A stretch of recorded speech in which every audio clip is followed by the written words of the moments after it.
Hey guys, welcome once again to the Coffin Heroes YouTube channel. Time now for another What's in the Box. So we got our first delivery proper since reopening the store this week. It was quite an exciting week. We tore through that delivery pretty quickly in terms of getting it ready, so unfortunately that unboxing video is not going to be that. But there were a lot of great releases this week and have proven very popular in the store. Dark Knight's Metal kicked off with a brand new #1. We had Batman 93, big seller. We had Thor #5, another big seller. So there's been a lot of good stuff through that. I would have loved to have done a little unboxing video for you, but the sheer volume of stock and also I think the excitement of just getting that delivery again, getting the store open again, it's been a really good week for us. People have been excited about us being open again. People have, helped us adhere to the social distancing rules and maximum amount of people in store at one time. So things are slowly getting back to some sort of normal anyway, but as I say, really great week so far. But I do have a pretty cool what's in the box for you anyway. It actually arrived like so, one big long box. Now I did take the liberty of taking all the wrapping from the outside. The person I bought all of this off, it was a private collector, and I was slightly wary of it arriving unscathed, simply because there is some ridiculously great stuff in here.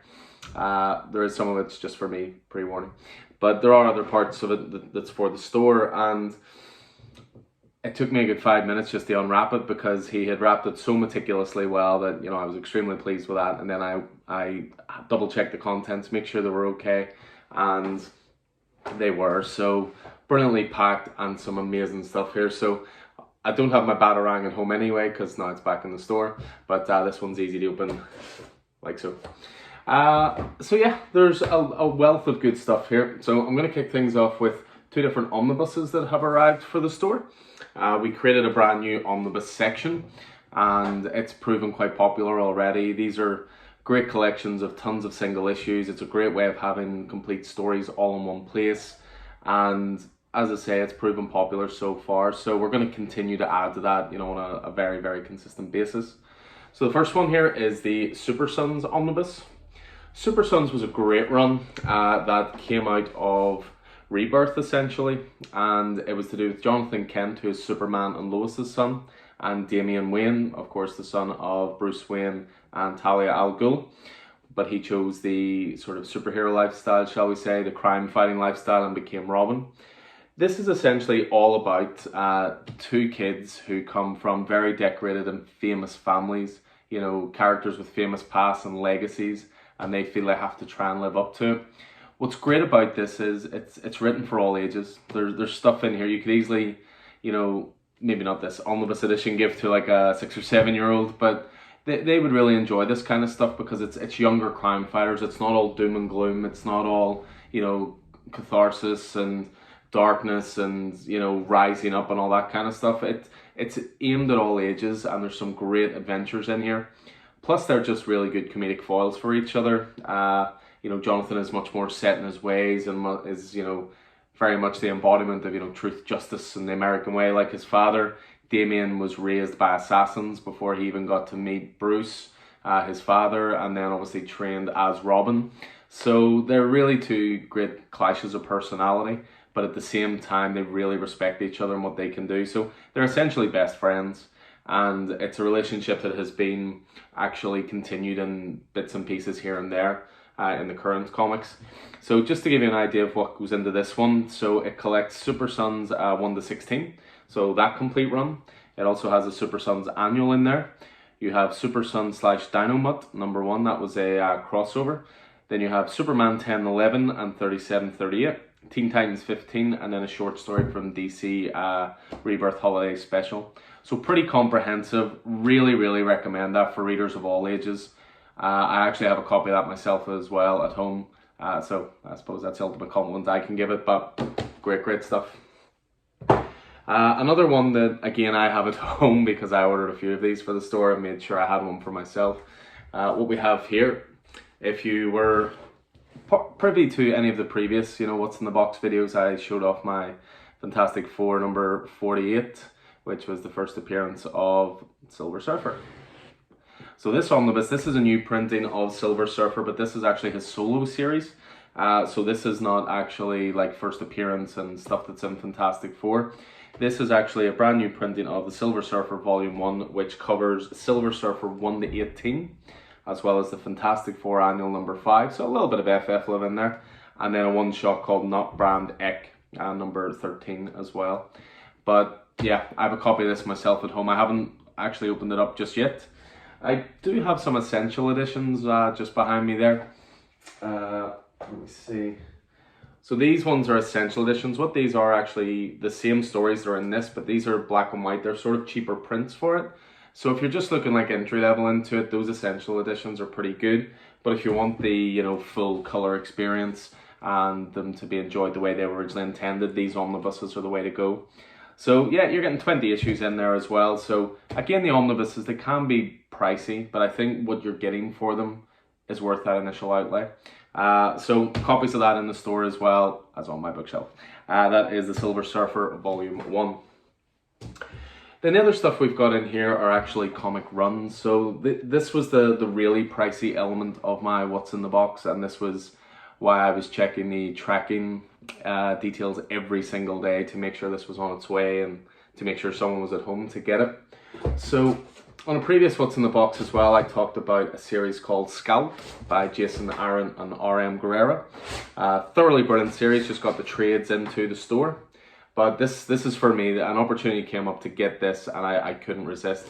What we have here is the entire run of Scalp. So we're hitting 60 issues here.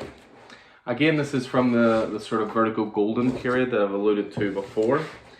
And I cannot recommend this title enough. This is hard-hitting crime noir, brilliantly written.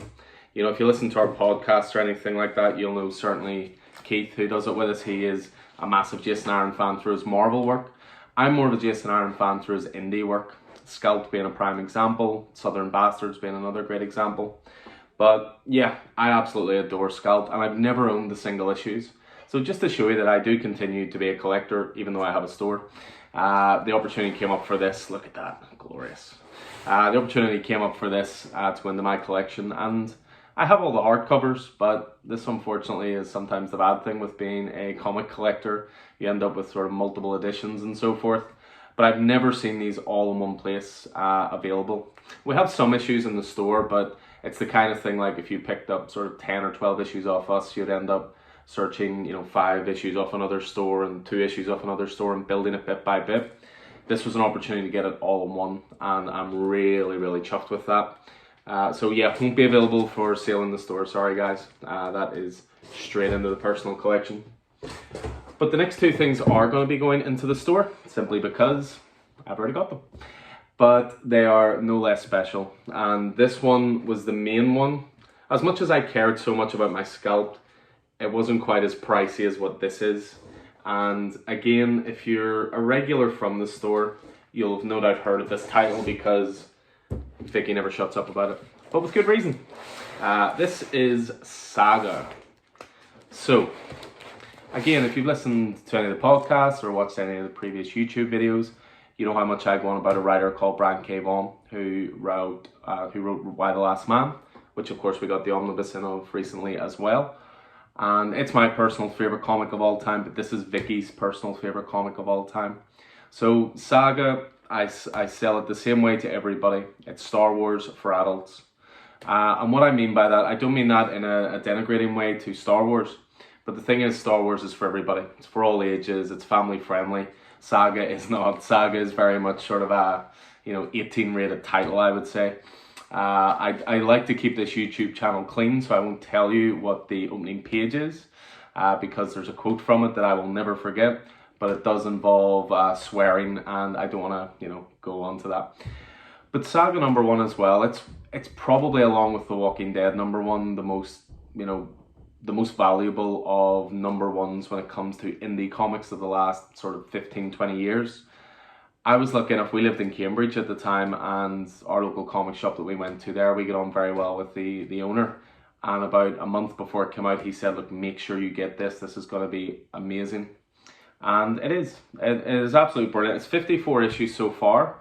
Brian K. Vaughan and then the artist Fiona Staples, who, you know, Fiona Staples played such a big part in Saga that if you look at the early issues, as is traditional with comic books, the writer's name comes first. But you don't have to go too far into it. Let's see where the first issue was.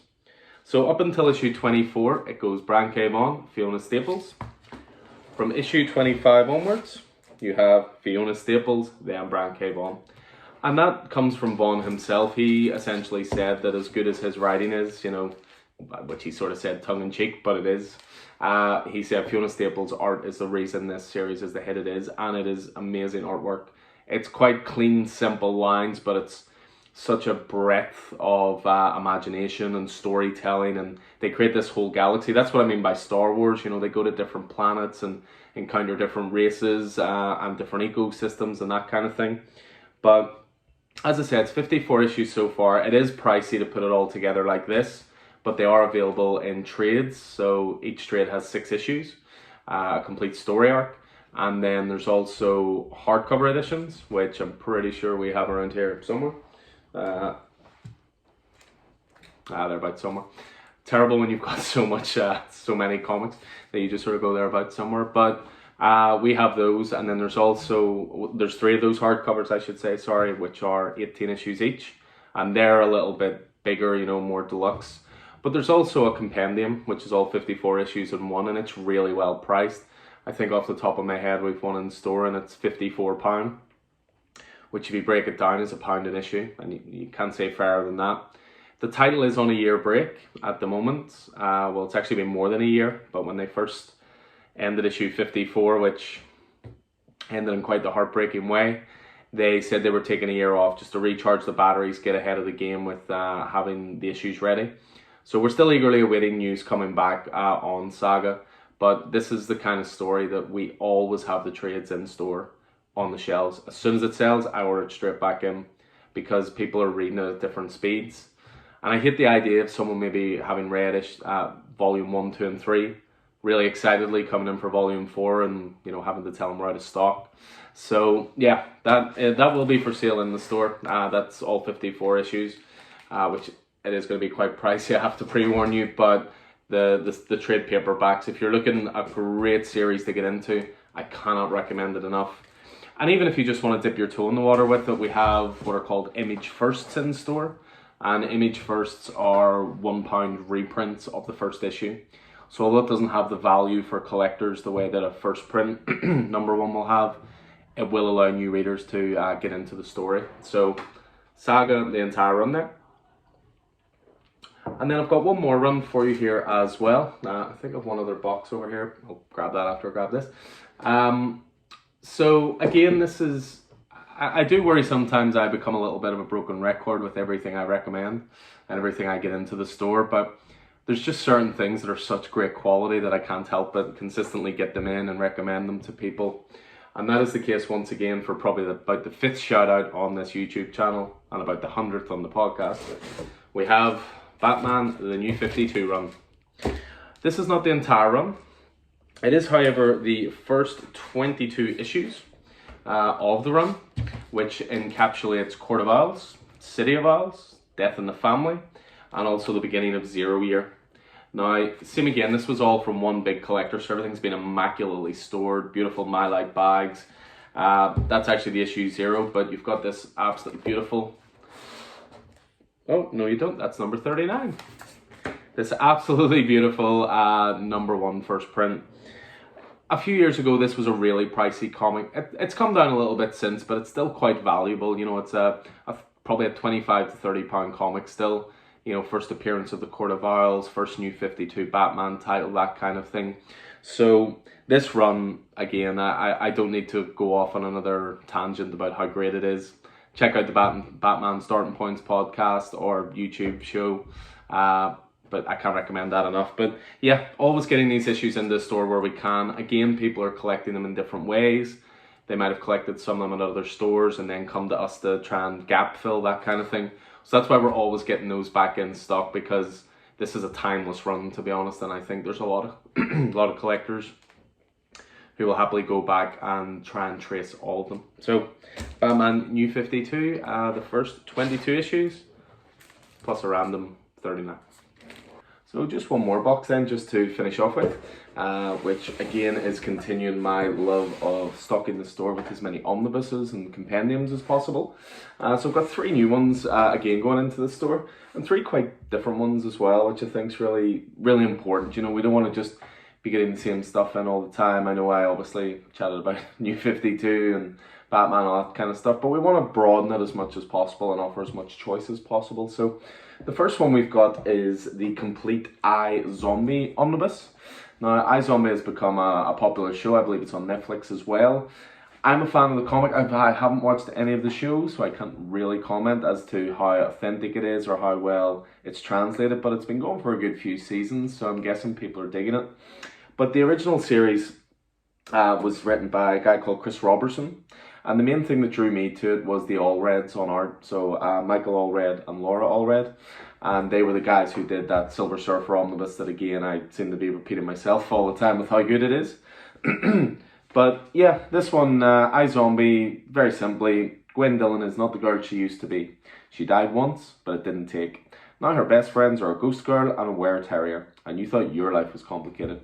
Just really good fun, irreverent, it's got its horror-based moments as well. Just really, really good storytelling. So this is the complete run, which was 28 issues long. And here it is in one rather sexy looking omnibus. So yeah, I really recommend that. If you're into your indie comics and you want something a little different, also something with a definitive start and end. You know, it's not like superhero comics where they're consistently ongoing and so forth, but you want something that has a definitive end point. I really, really recommend that. So moving away, of course, from the indie stuff and onto superhero stuff, just as I say that, we have 2 Marvel omnibuses. So the first one is Cable and X-Force. So this is actually collecting, it's collecting a predominantly long run in X-Force back from the early 90s. So this is peak 90s Marvel. If you like your big shoulder pads, your ridiculously proportioned males and females, but good storytelling at the same time. So, I mean, you've got a who's who of creators for this one. It essentially collects X-Force 32 to 43. You've also got an annual in there.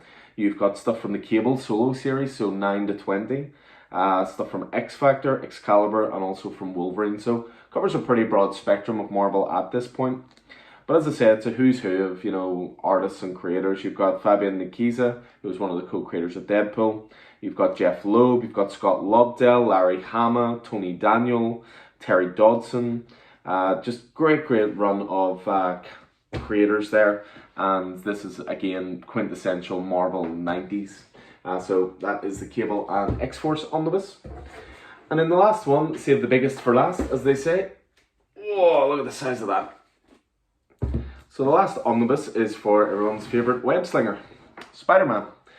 So this is essentially the Spider-Man collection that was written by John Byrne. So John Byrne, he helped craft runs on Uncanny X-Men, Fantastic Four, Sensational She-Hulk. He was one of Marvel's top guys for decades, to be honest. And as well as having him on the writing duties for this is a collection of all the Spidey stuff he worked on. I mean, just look at who else helped him out with this, Chris Claremont and Howard Mackie as well. So beautiful stuff put together here. You've got everything in here from Marvel Team Up. You've got 4 issues of, in fact 4 issues, maybe got 14 issues of that. You've got Amazing Spider-Man issues in here. You've got Spectacular Spider-Man issues, mini-series, called, maxi series I suppose, called Spider-Man Chapter 1. And then you've also got another run on Amazing Spider-Man when it relaunched in 1999. And he did the first 18 issues as well. So, I mean, if you're a Spidey guy, this is just essential. You know, this is some of the best Spider-Man storytelling you will ever see. He was very much a guy who helped Spider-Man grow up, I suppose, in the same way that, you know, I talked about the likes of Denny O'Neil and Neil Adams doing with Batman. John Byrne did that, I think, with Spider-Man. You know, it wasn't just the wisecracking web-slinging hero. It was, you know, a lot more depth brought to the story, a lot more responsibility. And, you know, you have every villain on the back here that he tackled. And it's got everyone from Sandman to Kraven to Vulture to Venom. So, really good stuff if you're a big Spider-Man guy or gal. This is brilliant. So, yeah, that is the Spider-Man by John Byrne omnibus. So that is going to bring us to another end of What's in the Box. I will be recording another Coffee and Hero show sometime this week. Plenty of news to get through on that, so keep an eye out for that. But in the meantime, hope you guys enjoyed this as always. You know, spread the word, let people know about it. Stay safe out there. Take it easy.